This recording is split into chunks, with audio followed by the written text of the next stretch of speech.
তারা আমাদের দেশনেত্রী বেগম খালেদা জিয়াকে অনেক অফার দিয়েছিলেন, তাকে বিদেশে যাওয়ার জন্য তাকে অফার দিয়েছিলেন।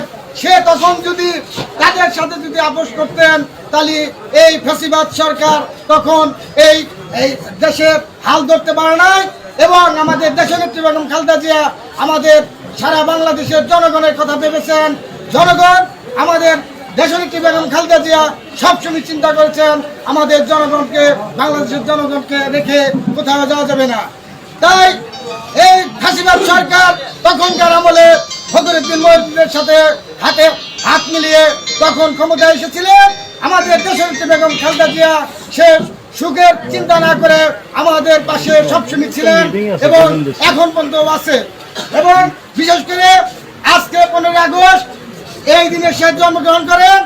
দেশনেত্রী বেগম খালেদা জিয়া বাংলাদেশ জাতীয়বাদী দল বিএনপির হাল ধরেছেন এবং সামনে আমাদের সংসদ নির্বাচন আছে। আমাদের গোপালপুর ভবপুর নয়নের মণি অ্যাডভোকেট আব্দুল সালাম পিন্টু হয়ে এবং তার পক্ষে আমরা প্রত্যেকটা ওয়ার্ডে যে আমরা জনগণের কাছে ধানের শীষ মার্কায় ভোট চাবো, এই আহ্বান রেখে আমার সংক্ষিপ্ত বক্তব্য শেষ করছি। খোদা হাফেজ।